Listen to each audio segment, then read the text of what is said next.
All right, Vig. We got a Fitz and Vig favorite to talk about right now. Our boy. Who could that be? I know who it is. You know, if you've been following the blog, you should know it's not going to be AJ Burnett. So I'll throw that out there. Okay. And it's not going to be Jorge Posada. Okay. Another guy that we love talking about. Yes.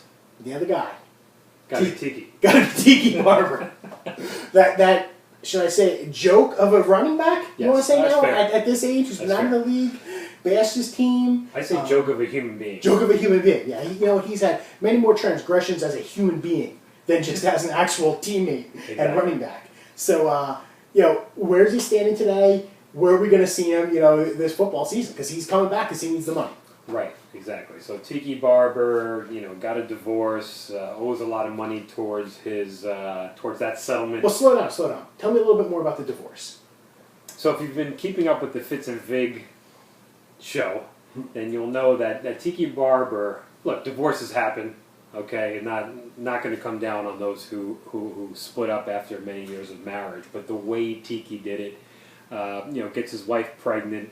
Was she 6 or 7 months pregnant? With twins. With twins. Decides to go ahead and run off with the mistress. Is having all sorts of transgressions in the attic of his sports agent, while this lady, his ex-wife or soon-to-be ex-wife, is about 15 minutes from giving birth. Yeah. So he did it and to your point, he did it in a manner that the average guy doesn't get a divorce. Right. Like, he went way over the top. But that was kind of like the 30th or 35th horrendous thing like he's done, right? So called out his coach, calls out his quarterback, calls it quits in the middle of a season as far as announcing retirement in the middle of a season. Then has to go back and eat humble pie, which was fantastic after the Giants beat the Patriots in the 07 Super Bowl, or Super Bowl 42, which actually occurred in 08. That's right. It was 07 season. So ultimately, Tiki Barber, the best thing about Tiki Barber today is that he's unemployed. I love it. I mean, he wanted to come back and play with his brother down in Tampa Bay. Yes, Tampa. A team that's not great, could probably use some help here and there. Tampa's a team on the rise, Up-and-coming quarterback. But they're no New York Jets. No. They're no Patriots. They're not even the Eagles. The horrible Eagles. They're not even the Giants. They're not even the Giants. And you would think if anybody could use a player back there, it might be them. They send him on as well. Exactly. His twin brother plays in the the secondary. Yeah. Doesn't get picked up. Miami works him out, doesn't pick him up. The Steelers were rumored back in January. They don't pick him up. Oakland even took a pass, and if Oakland takes a pass, it's pretty bad. That's a problem.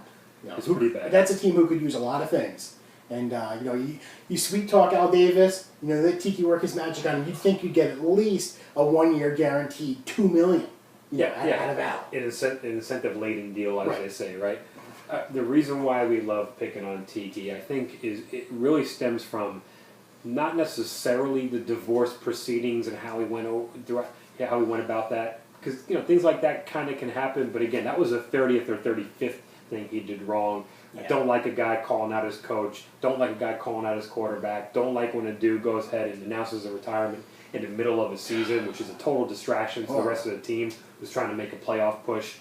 To me, he is the kind of dude who has a huge ego. He needs the spotlight constantly. He went ahead and got that job at NBC, which was a total nightmare, totally crashed and burned. Big shout out to Mike Francesa for calling out Tiki on that horrendous job he did on NBC, by the way.